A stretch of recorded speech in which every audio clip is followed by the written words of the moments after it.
Hai geng, okay, biasanya saya skate dekat sini, which is Shah Alam Extreme Park. Tetapi ada satu masalah besar. Nampak lampu stadium ni dah rosak. Dan juga lampu-lampu lain pun dah rosak, menyebabkan bahaya untuk kita skate pada waktu malam. Actually, skate park ni bukan just tempat untuk skate tau. This place is our second home, tempat kita jatuh bangun and build memories dengan community sini. Jadi bila semua lampu dekat sini tak berfungsi, it feels like something is missing. That's why we're trying to fix this lamp. Kita cuba selamatkan lampu ni tetapi tidak berjaya sebab LED banyak yang short. That is why we came out with this solution, iaitu beli lampu baru. Sebelum nak install lampu ni, kita kena turn off beberapa switch. TV main. Sekarang ni auto tengah on, so kita off. Sini pun kita off.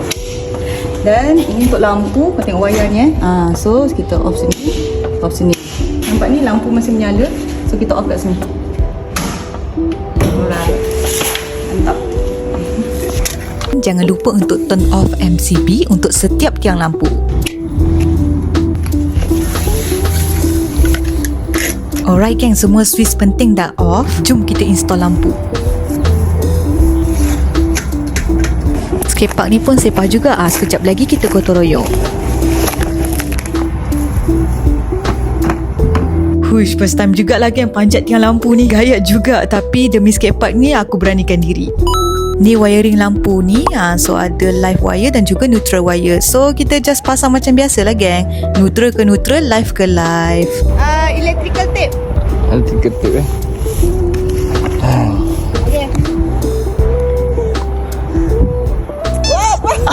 Salah. Okay. For safety, pastikan earth wire attach pada besi tiang lampu ni. Kalau tak... Okay, done. Oh lama. Baru satu lampu. Kita rehat dulu. Nanti kita akan proceed ke lampu yang seterusnya.